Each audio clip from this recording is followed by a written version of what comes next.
আসসালামু আলাইকুম বন্ধুরা, আশা করি আপনারা সকলে ভালো আছেন। আমি সুলতানাস রান্নাঘর থেকে বলছি। আজকে আপনাদের জন্য নিয়ে এসেছি তেজপাতার পিঠাটা অসাধারণ খেতে।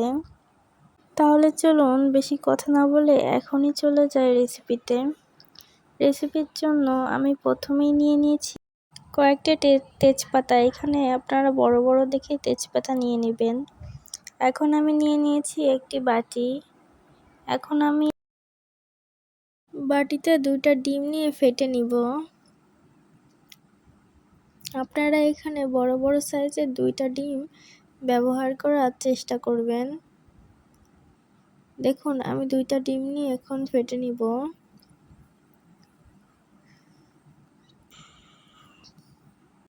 এখানে আমি 1 কাপ পরিমাণ চিনি দিয়ে দিয়েছিলাম, কিন্তু এটাই হয়তো বা ভিডিওতে স্কিপ হয়ে গিয়েছে। আপনারা 1 কাপ পরিমাণ চিনি দিয়ে নেবেন।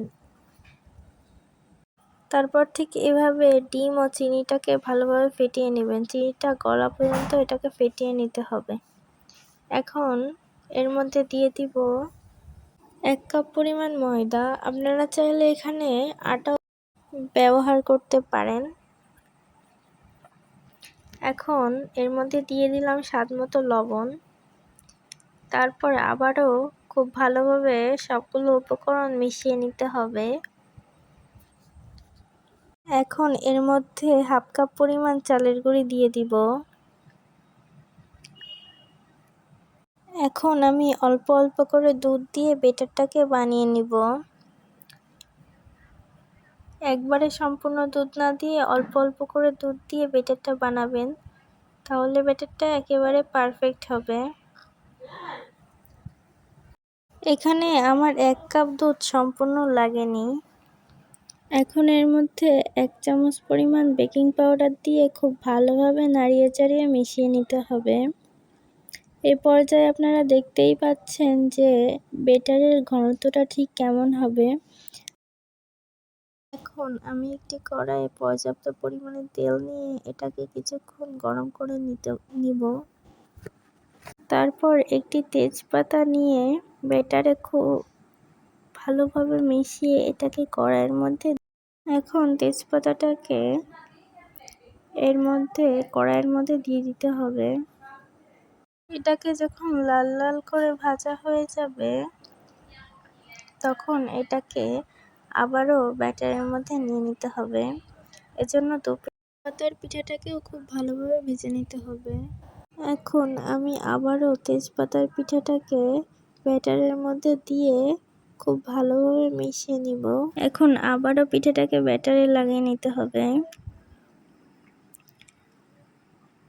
ব্যাটারে লাগিয়ে নিয়ে আবারও এটাকে ভেজে নিতে হবে। দেখুন ঠিক এভাবে সম্পূর্ণভাবে ব্যাটারটা পিঠায় লাগিয়ে নিয়ে এভাবে ছেড়ে দিবেন। তারপর এটাকে লাল লাল করে ভেজে ফেলতে হবে। এখন এই পিঠাটাকে শেষবারের মতো আবারও তুলে নিতে হবে। তুলে নিয়ে আবারও ব্যাটারের মধ্যে দিয়ে মাখিয়ে নিতে হবে। এ সময় অবশ্যই তেলটা ঝরিয়ে নেবেন।